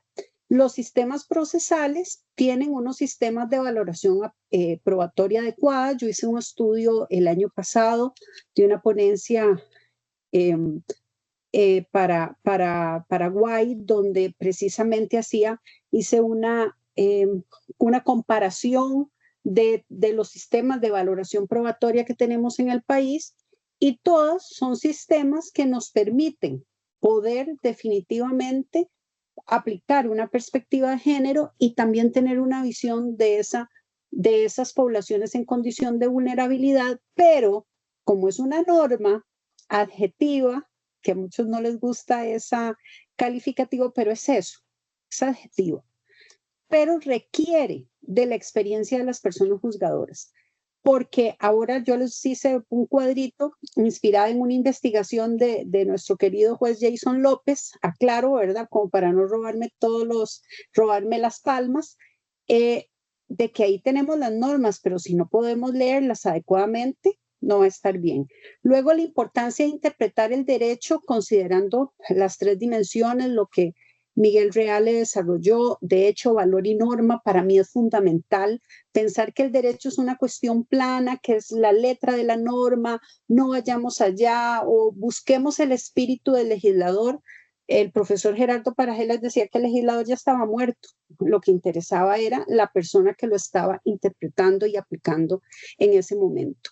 ¿Qué tenemos que buscar? Bueno, la ruptura de los estereotipos y los prejuicios alimentados por el patriarcado, que doña Cilia nos habló y nos ilustró súper bien. La búsqueda de una igualdad real entre hombres y mujeres, o sea, buscamos cómo crear esos balances, porque definitivamente la estructura de por sí que está construida y visualizada por varones, donde no necesitamos mirar a otro lugar para desacomodarnos en el estatus de poder, pero sí necesitamos entonces crear nuevamente ese balance. Y después las sentencias judiciales no deben de generar discriminación directa o indirecta. Muchas veces, y yo les tengo que comentar que la primera vez que yo redacté una sentencia, yo no sabía que era con perspectiva de género, estaban pañales. Fue hace muchísimos años y es cuando me empecé a involucrar con el tema de la CEDAW. Y había una expresión que venía en la sentencia tan poco feliz que a mí me preocupó mucho porque era un caso complejo, pero era un caso de una violencia tan evidente que más bien se entendía, y eso fue lo que entendió la persona juzgadora, que la mujer utilizaba los sistemas administrativos y de justicia para sacar beneficio propio y utilizaba a los hijos y tenía un montón de expresiones que finalmente estaban todavía cargando más de discriminación. Entonces, en ese punto también tenemos que tener mucho cuidado y procurar siempre, como en esos casos que tienen algún grado de complejidad, poder tener la sensibilidad para no solamente ver aquello del lenguaje claro, preciso, sino también de que no vaya a tener un efecto de discriminación. Y ahora vamos a ver algunos ejemplos. ¿Cómo se hace eso? Cuando yo empecé a andar en este tema, fue antes de 2016 y lo que había eran unas directrices que estaba la Corte, la mexicana, que estaba empezando a incursionar en el tema. De hecho, en la región, cuando se hacen precisamente los concursos de sentencias con perspectiva de género, en la Comisión Permanente de Género, a quien a mí me honra la Secretaría Técnica de Género y la Comisión de Género de nombrarme la representante de Costa Rica, vemos que efectivamente México lleva un camino muy adelantado y otros países vamos como por buen camino, pero sí tenemos algo muy interesante, que han empezado a incorporarse esta perspectiva de género ya no exclusivamente en sentencias de violencia doméstica, de familia o de derecho penal, sino por ejemplo en derecho laboral. Hay una muy interesante, me gustó cómo abordó el punto, claro, era precisamente de un juez mexicano donde ellos tienen un control directo de constitucionalidad y dijo, aquí yo no aplico la prescripción porque aquí hay un problema de discriminación.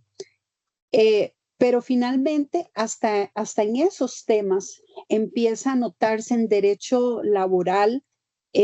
Hay una ponente de la Corte, de la Sala de los civiles, que en Colombia a mí me cuesta mucho identificarlas porque tienen varias altas cortes, donde ha incursionado con muchísimo éxito en el tema laboral, y a mí me parece extraordinario. Entonces, nosotras en agrario, pues lo hemos hecho, no solamente la integración primera, la sección primera del tribunal, también la sección segunda y muchas personas que incluso están acá hoy presentes ya han incorporado esa perspectiva de género. Entonces, ¿qué les sugiero yo? Estos dos instrumentos. El primero, todos van a estar disponibles en línea. El modelo de incorporación de la perspectiva de género en las sentencias, este es de abril 16, que la autoría es de la Comisión Permanente de Género y de Acceso a la Justicia, que es un órgano permanente de la Cumbre Judicial Iberoamericana, que ya doña Cinia nos refirió varias cosas del amplio trabajo que realizan. Y recientemente la Secretaría Técnica de Género, con la autoría de la ex jueza y ex magistrada María Elena Gómez Cortés, y se divulga y se publicó una guía para la incorporación de la perspectiva de género en las sentencias de violencia doméstica y materia penal por delitos de violencia de género cometido contra mujeres, niñas y adolescentes.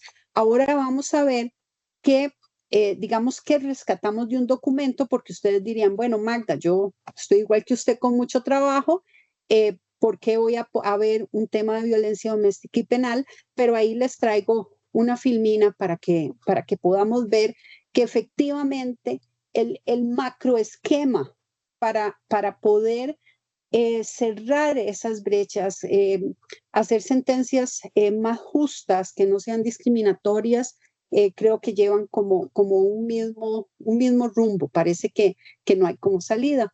Esto que ustedes ven es una comparación de la lectura que yo hago de las dos guías. Arriba tenemos el de la cumbre, que es ese modelo del 16. Inician indiscutiblemente con un análisis del marco jurídico. Y cuando en aquella oportunidad en el tribunal que yo hice esa primera sentencia, pues imagínense en que el punto de partida fue la CEDAW. Me la estaban presentando y discutíamos muchísimo junto con doña Damaris Vargas de cómo empezar a a traer a materia agraria la CEDAW. Luego, la clarificación de conceptos en el tema del modelo de la cumbre a partir de la discriminación.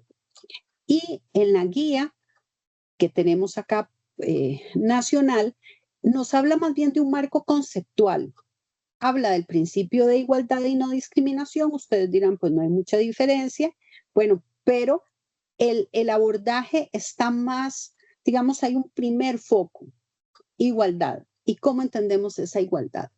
Y luego el trato diferenciado, que era lo que nos decía ahora doña Cinia. Nosotros no podemos decir aquí tratamos por igual a todo el mundo, ¿verdad? Porque tenemos de todo tipo de personas usuarias. Y en el modelo de la cumbre se hace un examen de los hechos, la aplicación del derecho, la argumentación y la reparación del daño. Pero en la guía se introduce algo muy interesante que se llama autotest y nos sirve para detectar y evaluar estereotipos y aplicar la perspectiva de género. No es que finalmente no vamos a observar los hechos, no vamos a aplicar el derecho y no se va a hacer la argumentación y la reparación del daño, eso igualmente se va a hacer. Lo que pasa es que nos presenta una forma que me parece que tiene que ver mucho con doña María Elena y su experiencia y toda su amplia trayectoria en el Poder Judicial, que nos da algo realmente muy sencillo y que veremos posteriormente. Pero antes, y sobre todo porque en alguna oportunidad un profesor de la sede regional de Liberia me invitó a hablar del litigio desde la perspectiva de género. Y claro, nosotras podemos observarlo con mucha más nitidez porque tenemos una defensa pública agraria, pero también ya tenemos muchísimas personas litigantes privadas que entienden que tienen casos con consideraciones especiales. Claro, lo primero, el primer grupo en condición de vulnerabilidad, digamos el que está más popularizado, decimos, hay más sensibilidades con las personas adultas mayores, que ese, no sé el último corte, pero andábamos cerca del 70% del circulante total en materia agraria, que como decía doña Cinia ahora, ese es el reflejo también de cómo está la población costarricense y quiénes son las personas que mayoritariamente pueden tener conflictos en las diferentes sedes de los tribunales agrarios. Entonces, vemos que hay unos pasos iniciales y sobre todo esto me parece que aplica para la defensa pública y para quienes ejercen liberalmente la profesión antes de llevarlo a estrados judiciales. Y tomo esta expresión, esta cita de la Comisión Permanente de Género, donde dice que existe una necesidad de identificar normativa, conceptos, pruebas y hechos, así como sus propios procesos de construcción de identidad que puedan incidir en que se dicte una decisión judicial permeada por la discriminación. O sea, tenemos que evitarlo. Y bueno, yo sé que dentro de lo serio de la presentación, pues los huevitos, pues yo creo que es lo que más ilustra. Podemos tener muchos blancos, pero podemos tener entonces uno de otro color, pero el punto es cómo, aunque la mayoría sean blancos, ¿cómo hacemos para detectar ese que es diferente? Así ocurren con los casos. Nuestro circulante activo puede ser, no sé, voy a ser súper conservadora, 100 ordinarios, pero de esos 100 ordinarios en realidad, ¿cuántos ameritan? ¿Cuántos tienen una condición que no vamos a darnos cuenta hasta que dictemos la sentencia? Pero sí tenemos que hacer esa observación desde que se presenta. En el plan de acción del litigio o de una acusación está siempre el estudio. Entonces, analizamos la visión de la parte, una entrevista a profundidad. Si nosotros llegamos y le decimos a la persona, a mí no me traiga sentimentalismos, ay no, mire señor, esos problemas con su pareja a mí no tienen nada que ver con el conflicto. Bueno, puede ser que finalmente ese sea el punto donde se amerite una sentencia y un tratamiento sensibilizado. Luego hay que comprender los elementos fácticos. Tenemos que prestar fundamental atención cuando sospechamos que esa persona, clienta, usuaria, está en una condición de vulnerabilidad. Luego, por supuesto, estudiar el tema jurídico, porque no voy a pedir una usucapión si lo que necesito es una acción de mejor derecho, por decir algo que ocurre con muchísima frecuencia, pero también tengo que hacerlo a la luz de la situación de esa persona y además estudiar las probanzas, y ahí va a ser fundamental. Y creo que si ahora, dentro de los casos que escogí, porque tenemos ya pues bastantes en el tribunal, ahí hay uno que a mí me parece que como que la parte que en la demanda se tiró el tema, pero no se logró como profundizar, sobre todo en el momento de la práctica de las pruebas. Entonces, digamos, no había ahí una ruta como para poder dictar una sentencia si es que se da una situación de violencia entre padre e hija. Luego, la interseccionalidad, lo que nos habló muchísimo doña Cinia y que yo me siento necesitada de volvérselos a indicar. ¿Qué es? Es procurar evitar la homogeneidad del grupo. No podemos decir todas las mujeres son iguales. Nosotras, las que estamos aquí, no podemos compararnos con una mujer que, por ejemplo, sea migrante, una mujer que tenga, no sé, que por ejemplo, que sea una persona adolescente, que posea una discapacidad, y dentro de las discapacidades, dependiendo del tipo de discapacidad, entonces ahí tenemos que ir observando. El asunto, y esto pues creo que lo sabemos y por un tema de tiempo no lo profundizo, no podemos decir que el principio de igualdad es que todos somos iguales ante la ley. No, es que vemos las desigualdades con los desiguales y los iguales con los iguales, que es tema ampliamente desarrollado por nuestra Sala Constitucional, aplicado en infinidad de sentencias, de instancia, de tribunales, que por lo menos yo he podido leer, así que me imagino que hay 3, 4 veces más en toda la producción nacional. Luego se va a dar una superposición de las condiciones de vulnerabilidad, como les cité en el ejemplo anterior, y aquí la regla, y yo les diría que casi que tengan en su escritorio el icono, el archivo de las reglas de Brasilia. Las reglas de Brasilia es un documento fácil de leer, fácil de entender y fácil de aplicar, pero hay que querer aplicarlo, porque en realidad tenemos que observar cuáles son esas situaciones que nos hacen ver que ese grupo homogéneo deja de serlo.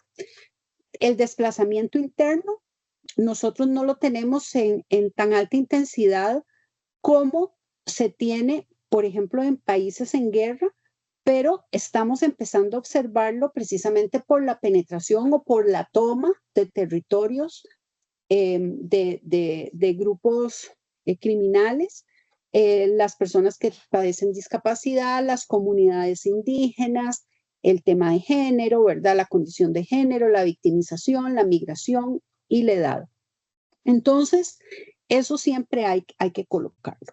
Luego el otro es cuál es esa legislación relevante y mínimas para una sentencia con perspectiva de género, o bien para proteger a una persona que pertenezca a una población en condición de vulnerabilidad. A mí me gusta mucho cómo lo plantea la guía interna, porque esta guía interna entonces nos habla no como un todo, sino nos habla el Sistema Universal de Protección de Derechos Humanos, el Sistema Interamericano y después la normativa nacional. Y esto entonces a mí, ¿qué me da pie para decir? Bueno, esos ejemplos vinculados con género, esas son las normas que nosotras podemos tener. Pero definitivamente, si queremos hablar o es una situación de derechos de personas adultas mayores, esa ley, si es una mujer, se aplica, pero le sumamos. Pero si es solo un adulto mayor, pues tenemos que ver cuál es esa legislación, igual con infancia y adolescencia, con discapacidad, con migración. Entonces, ahí tenemos que ir moviendo. Y para las personas que estamos en la jurisdicción agraria, indiscutiblemente el tema de las poblaciones indígenas. Tenemos que tener, y yo les diría que no esperen, es muy importante, o tengan un documento de Word con los accesos al Sinalevi para que puedan echarle una mirada. A mí me agrada y cada vez que puedo la aplico en mis ponencias de sentencias, pero muchas veces no es que los aplicamos en todos los casos. Es diferente a esa cercanía que hay en otras materias. Entonces, es muy importante que ustedes identifiquen y si no las conocen, hay muchísima información. Les diría que el Observatorio de Género nos coloca ahí un repositorio bastante interesante. La Subcomisión de Acceso a la Justicia también, como para ayudarnos en esa búsqueda, porque sabemos que no todo el tiempo contamos con un espacio para hacer ahí un estudio profundo. Les hablaba, bueno, y nosotros tenemos el Código Procesal Agrario. Esto creo que en parte, yo no sé, después don Jason me corregirá, fueron mis apuntes de una charla que dio sobre protección a poblaciones en condición de vulnerabilidad, que me parece que es un esquema mínimo básico que tenemos que tener en cuenta. ¿Por qué? Porque el Código Procesal Agrario, desde mi lectura, es la primera norma procesal en el país donde en el centro se coloca la protección de las personas usuarias en condición de vulnerabilidad. No por un capricho, no por una ideología, sino porque en realidad eso es lo que tenemos. Y algunas de estas normas que ustedes acá ven, ya hay criterios, ya tenemos algunos precedentes en el tribunal, por ejemplo, el 59 sobre el idioma. Cuando las personas no se puedan comunicar en español y tengan disminuida esa capacidad de comprensión, se deben tomar. Ahí veremos una sentencia donde se ordenó la traducción. Hay otros casos más donde son personas que no pertenecen a grupos en condición de vulnerabilidad de pueblos indígenas, sino que son personas extranjeras y antes que estaba la confesión, todo un asunto que se negó, ¿verdad? Dijeron, no, él habla español y no sé qué cosas, tiene muchos años de vivir aquí, lo que quiere es atrasar el proceso. No, ahí hay que tener muchísimo cuidado. Luego, bueno, con el nombramiento del intérprete, los criterios especiales para la condenatoria en costas, ya el tribunal aplicando las reglas de Brasilia había empezado a temperar ese principio del vencimiento objetivo, pero el Código Procesal Agrario no se queda ahí, sino llega y nos dice, bueno, principio objetivo, usted va a tener límites. Pobreza, persona indígena, asociaciones de desarrollo indígenas, otros entes asociados a la producción agrícola, las pymes, las mini pymes. Entonces, ojo con esas normas. Después también hay algo que me gusta mucho y es el 4810, que son las potestades del tribunal de integrar el derecho indígena, que eso ya por los documentos de la OIT lo hacíamos, pero va más, digamos, es muy específico. Tenemos que entender las prácticas sociales, culturales, religiosas y espirituales. O sea, no es aquello que hablamos del derecho propio, del derecho consuetudinario, no. Es por supuesto que eso lo compone, pero es que como que nos hace un llamado de atención. Es decir, ojo, no se vaya así como por encima, sino aquí hay que entrar. Reglas de lanzamiento administrativo, ya tenemos pues reglamentos del Ministerio de Seguridad, tenemos directrices internas, pero estas normas en general ya lo hemos tenido y aquí pues les queda esta recopilación que creo que bueno, espero haber copiado bien ahí me perdona don Jason. Luego tenemos la tramitación del caso. Ahí sí, tenemos que hacer ya cuando nos presenta detectar primariamente la condición de vulnerabilidad. Pasos necesarios, una sensibilidad del personal judicial, de la defensa pública, de la defensa privada. Porque muchas veces es hasta en apelación que uno ve que empiezan a alegar, mira, es que tienen que poner aquí atención porque aquí hay una situación, la persona tiene tal condición, cuando desde la práctica de la prueba tal vez era necesario haber explorado otros temas con las personas testigos o en la pericial. Después el estudio pormenorizado de la demanda, de las pretensiones y de la contestación. Si algo no nos queda claro, si vemos que se insinuó algo, tenemos esa posibilidad de pedir esas aclaraciones. Ahora con el sistema por audiencias tenemos todavía una mayor cercanía con las partes, también para poder detectar, luego entender el trato diferenciado. Yo sé que cuando hablamos de trato diferenciado, bueno, todo urge. Si tenemos un 70% de circulante, que son personas adultas mayores, más le sumamos las poblaciones, las comunidades indígenas y lo que tengamos de las otras, pues el asunto es que todo urge. Bueno, pero yo también me refiero a prestar atención cuando estamos en las audiencias. Cuando vemos esos memoriales, aunque se reduce la parte escrita, lo hay, pero lo que tenemos todavía en trámite con la ley de jurisdicción agraria, se aplica, pues digamos, esa misma visión, ese trato diferenciado, una alerta en el trámite, en las audiencias, y aquí me refiero en que algo pueda ocurrir, ¿verdad? A mí cuando uno está leyendo una apelación y dice, mire, es que tiene una medida, entonces, ¿cómo hacemos en la audiencia tal y cual? Yo noto en términos generales, en las cosas que yo estudio, que ahí hay una sensibilidad, pues tenemos que seguir viéndola porque hay muchas manifestaciones de la violencia. Algunas sí, bueno, ya están en esos puntos, pero recuerdo un ejemplo que siempre cuenta Ruth Alpizar, de donde todos llegaron con machete a la audiencia. Bueno, pero ¿qué tenemos ahí? ¿Qué es no solamente de llegar y decir, me ponen los machetes allá en aquel árbol, debajo de aquel árbol, y van a estar serenos y tranquilos, pero entonces también, ¿qué leemos de esa situación? Y cómo eso va a estar tal vez reflejado y nos puede dar estas alertas. Ahora, de la sentencia, hablamos del autotest. Estas son las imágenes de este documento que, bueno, tiene un nombre muy largo, pero digamos la guía para la incorporación de la perspectiva de género. Esta que tienen acá es para violencia doméstica. Entonces, yo la tomé y la estudié para poder comentarla con ustedes. Donde está el dedito arriba ya sabemos lo que significa, ¿verdad? O sea, que son cosas que podemos aplicar.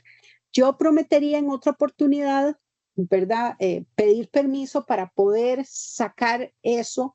Incluso yo se lo dejaría a doña Cinita de que pudiésemos trabajar, ¿verdad? ¿Cómo podemos actualizar, o más bien no actualizar, sino traerla a la realidad agraria a partir del trabajo que se ha hecho y la amplia experiencia que tiene el grueso de las personas juzgadoras en agrario? Entonces, no, por tiempo no puedo verla detalladamente, pero aquí es importante ver todo lo que ocurre en los hechos y la valoración de la prueba. Primero determinamos hechos, luego, por supuesto, vamos a valorarla, y vean que en el derecho aplicable solamente el punto 26 y 27 no se aplica, pero de ahí todos los demás, y todos nos van a servir. Así que yo les hago la invitación a que revisen este documento.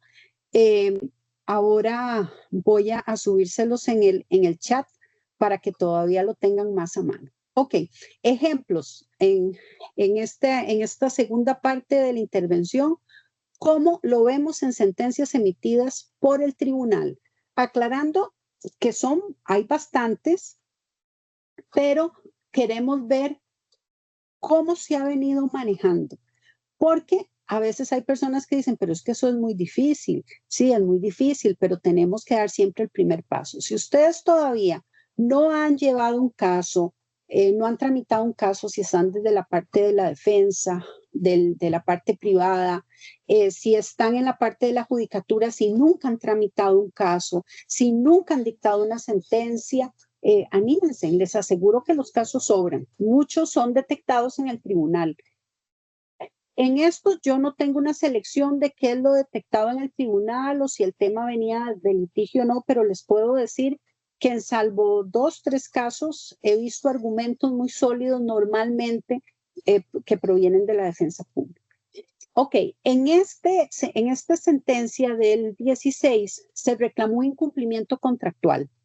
Y acá lo interesante es que desde la contestación, desde la demanda, la contestación y todo lo demás, solamente se habla del vendedor cuando eran unos copropietarios. La otra copropietaria mujer, esposa del otro vendedor, a ella la ponen formalmente, pero es es tan impresionante ver cómo en todo el proceso ella queda invisibilizada. Ella contestó, pero quedó invisibilizada. En la práctica de la prueba, nadie preguntó sobre ella. Y lo mejor, o tal vez lo más triste, es que en la sentencia tampoco se habla de ella, salvo en el por tanto, pero no hay un análisis. Entonces, acá lo que se dijo, mire, esa situación está creando una situación de discriminación, la invisibilizan como propietaria, se fundamenta en el 16 de la CEDAW y, por supuesto, vaya otra vez y dicte una sentencia como debe de ser. Esta es una sentencia que dicta este precedente de la sentencia 308 del 2008, que es esa que yo les cuento, pero es que no se las voy a volver a contar porque siempre la cuento y siempre me conmueve mucho, porque era un caso muy, muy triste, pero que en realidad creo que la sentencia del tribunal, y me parece que estaba involucrado el Instituto de Desarrollo Rural, también ha tomado carta sobre el asunto en términos generales de no tomar decisiones. No digo que todas, pero por lo menos algunas que son relacionadas con la revocatoria de contratos de adjudicación y nulidad de título, pues ahí tienen como una mira para ver qué es lo que ocurre. En este otro es un procedimiento administrativo dentro de los primeros que se empieza a visibilizar el rol de la mujer, pero el rol de la mujer como titular de un derecho patrimonial y sobre todo cómo se revoca el derecho de propiedad, pero ella no puede ejercer el derecho de defensa. ¿Por qué? Porque en muchos de los casos lo que se hace es que se piensa que por estar casados, al notificar al varón, ya la mujer adivinó que ella estaba también involucrada y simple y sencillamente toda la defensa empieza en los alegatos respecto al varón y lo que le ocurre a la mujer no logra ser realmente visualizado. Este es en un procedimiento administrativo que el tribunal todavía con el Código Procesal Agrario pues conoce en jerarquía impropia esa nulidad de títulos y revocatoria de los contratos de adjudicación. Esta otra sentencia del 17 es muy interesante y de estos hay varios casos. Es un proceso de información posesoria, la que aparece con el título de propiedad es la mujer, pero cuando llega la declaración solo hablan de los varones, hablan del esposo y de los hijos. Bueno, el esposo, sí, don fulano, sí, él va y trabaja y los hijos, taca, taca, taca. Pero ¿qué es lo que ocurre? Hay una realidad que la mujer normalmente es la que se queda, yo digo haciendo tal vez la parte económica más importante de la empresa agraria, porque es haciendo toda la administración. Todo esa otra parte del perfil corporativo es a la que le toca alimentar a los peones, pagar a los peones, vender, por ejemplo, si tienen leche, entonces es la que hace el queso, es la que va y lo vende, es la que va al banco, pero cuando Pero cuando llegamos a estos puntos en la información posesoria, se nos rompe el instituto de la posesión y la posesión mediata. No necesariamente yo tengo que ejercerlo personalmente, pero tenemos que comprender en el contexto familiar. En este caso, en esa prueba, que era necesario decir, bueno, ¿y qué pasa con doña fulana? ¿Qué hace doña fulana? En este caso, solamente se identifican a los varones, pero hay suficientes elementos para determinar que efectivamente lo que se daba era un tema de una posesión mediata y pues aplicando las reglas de Brasilia para que las mujeres, como dijo doña Cinia, tengan posibilidad de aumentar un número que no logramos levantar, ¿verdad? El 1% total de la propiedad privada del mundo pertenece a mujeres. Y eso pues es un tema muy interesante para otro momento. Este otro se discute un mejor derecho de posesión. A mí me parece que es una sentencia que yo se las hiper recomiendo, porque aquí vemos el tema, ¿verdad? O sea, el tratamiento de la interseccionalidad de una manera, muy, muy clara. Es con redacción de doña Alexandra Alvarado, integramos doña María Rosa y yo, y es el caso de una mujer que teníamos que entender cuál era ese tema de pertenencia a la comunidad indígena, porque es despojada, porque tenía en otro territorio con su compañero, no hablaba bien español y ese asunto, ese pequeño detalle no había sido contemplado. Fue, digamos, socialmente castigada por haberse ido a vivir a otro lugar, pero habían unas situaciones interesantes. Era la cercanía a centros educativos, que esto lo vemos muchísimo, ¿verdad? El tema de la salud para los hijos, caminar 2 horas por la montaña. Aquí los que estamos en la jurisdicción sabemos lo que es caminar 2 horas por una montaña, con pendientes, con trillos peligrosos. Esta parte es algo que venía en la apelación, por supuesto, es después cómo se desarrolla. ¿Cómo se desarrolla?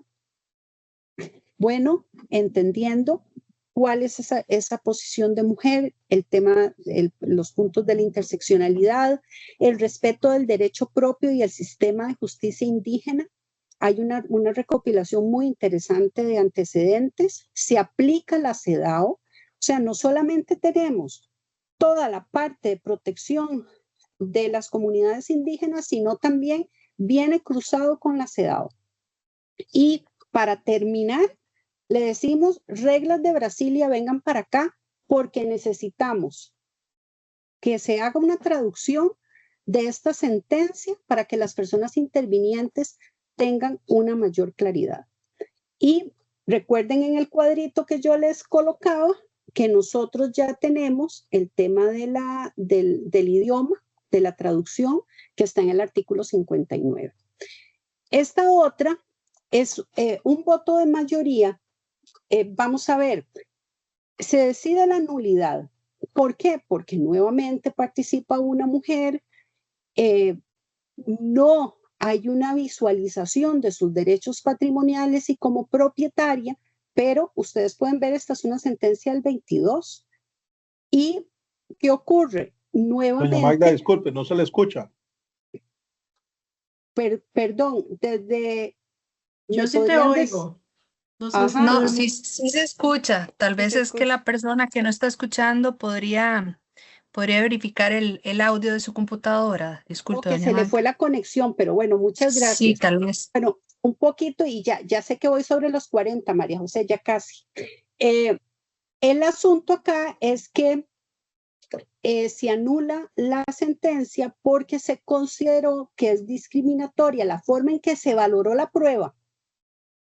Se invisibiliza la posesión de la esposa como copropietaria del fondo y de la venta del área. Pero es que vean estos casos dentro, yo no les puedo decir que tenemos 100 casos, pero es que es muy recurrente cuando nosotras tenemos que aplicar, y bueno, en este caso esta fue una ponencia yo integré en la sección segunda, en una ponencia de don Antonio Darcia, y nosotros lo que le hacemos de una vez, le decimos todo esto. ¿Por qué? Porque aunque se fuese a anular la sentencia, era importante que la persona juzgadora tomara conciencia que ahí había una situación y por qué se estaba invisibilizando. Que si tenía que dictar o no una sentencia con perspectiva de género, por el fondo nuevamente, eso era otra cosa, pero que el actuar que tuvo al momento de resolver eso estaba generando definitivamente una discriminación. Entonces, por eso les digo, a veces el caso no viene de esa manera, pero como se interpreta, se valora la norma y la ausencia de aplicación de normativa especial de esa persona en condición de vulnerabilidad, pues nos termina dando una discriminación bastante dolorosa para la calidad de personas juzgadoras que integramos esta materia. Ahora, esto son las sentencias, pero también lo tenemos en trámite interlocutorio y aquí les traje unos ejemplos bastante rápidos. Aquí el tribunal dice, porque se declara inadmisible e inevacuable la prueba testimonial y pericial, que la defensa pública había durado mucho tiempo en buscar que el Poder Judicial pagara esos gastos y simple y sencillamente se declara inadmisible e inevacuable, llega al tribunal, se dice, aquí están las reglas de Brasilia, pero además, hay una necesaria aplicación de la oficiosidad. Y si ustedes notan, en el 48, artículo 48 y 49 del Código Procesal Agrario, acá nos expresamente ya se nos pide en el 48 en las potestades potestades y deberes del tribunal y en el 49 derechos de las partes e intervinientes, ahí nos dicen, pongan atención. Entonces, acá se hizo, por supuesto, esto está resuelto con la ley de jurisdicción agraria, pero podemos verlo. Luego, acá tenemos que ya eso es un criterio que ha entrado, me parece que está consolidado este precedente. Bueno, este no es el precedente inicial, pero por lo menos sí es el criterio de la exoneración en costas cuando participa la defensa pública, particularmente cuando se declara una caducidad y se explica que no se logró cumplir porque existieron problemas de comunicación, barreras en la comunicación con las personas habitantes en zona rural. Hay otros criterios también que se han venido madurando mucho respecto cuando hay intervención de la defensa pública, pero estos particularmente porque acá se dijo, mire, yo no puedo comunicar y todos, ¿verdad? Y es algo notorio, es un hecho notorio que tenemos muchos problemas con la telefonía celular, no es tan fácil de que las personas lleguen a preguntar, que se mantengan al tanto, a veces están enfermas, etcétera.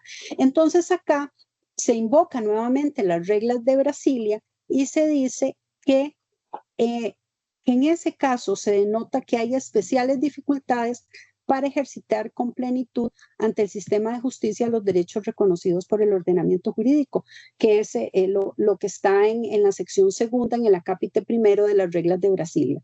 Entonces ahí se exoneran costas y como les digo, interlocutoriamente también tenemos este otro tipo. Luego esta es una medida cautelar anticipada. Se habla del artículo 62 que les citaba al inicio, donde solo se reconocía como al hombre, había una visión androcéntrica y en esta medida cautelar anticipada el análisis de lo que se agravia se hace a la luz de la eventual lesión a la mujer empresaria agraria y igualmente se reflexiona sobre el tema de la convencionalidad, pero ubicado en el rol histórico de la mujer rural. Este es Es una sentencia bastante extensa, donde incluso se utilizan datos estadísticos, que eso también yo les sugiero en sus zonas, cuando tengan que fundamentar algo, pues tenemos una vasta y lamentable situación estadística donde quedan demostradas todas las dificultades, particularmente de la mujer rural, pero también de otras poblaciones en condición de vulnerabilidad. Y para concluir, vemos que la sentencia debe resolver el conflicto y generar paz. No podemos hacer una sentencia donde, como dicen, vamos a exponerle más sal a la llaga. En eso tenemos que tener mucho cuidado y me parece que empieza por el tema de releer lo que escribimos. Eso a mí me parece fundamental. Y sobre todo tener claridad en los estereotipos, ¿verdad? Que podemos estar viviendo, estamos en esta sociedad, pero sobre todo en los prejuicios. Yo una de las primeras capacitaciones que llevé en materia de género decía, todos tenemos prejuicios. Bueno, pues yo puedo tenerlos, pero tengo que tener claridad cuáles son para no dejarlos insertos, plasmados en la sentencia. Buscar eliminar cualquier tipo de discriminación, respetar lo multicultural y la diversidad, eso es muy importante.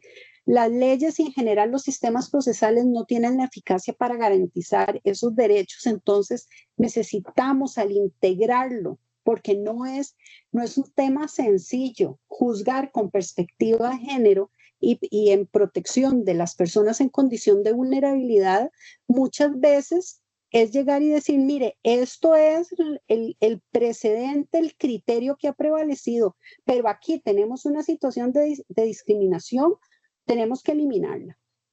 Y eso lleva una construcción y una argumentación sumamente amplia. Cerrar la brecha generadora por la discriminación, por el simple hecho de ser mujer, y ser mujer rural todavía tiene una sanción más grave, y ser mujer y además indígena, o ser hombre y además con discapacidad, suma. Si es migrante, también suma.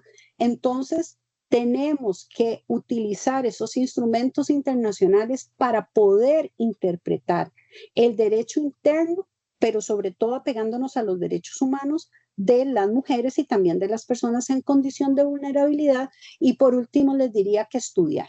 No hay otra. Tenemos poco tiempo porque hay muchísimo trabajo, pero tenemos que estudiar. Por eso cuando uno encuentra repositorios, esos compendios, usted agárrelos y guárdelos. Tenga una carpeta en su escritorio o donde tiene guardada la información, de forma tal que le permita las recopilaciones de sentencias con perspectiva de género, también leerlas puede ayudarle y facilitar a ver la importancia de la argumentación, porque aquí eso es lo primordial. Bueno, y hasta acá sería mi presentación. Agradecerles muchísimo el tiempo por estar acá, por participar, por mostrar tanto interés.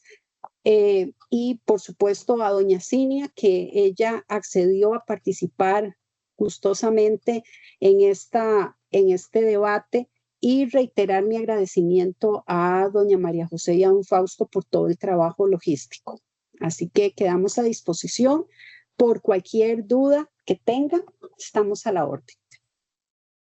Bien, no, las gracias a ustedes por el tiempo y también, como lo dije al inicio y lo vuelvo a reiterar, a todas las personas que están enlazadas y que se han podido mantener a lo largo de esta tarde.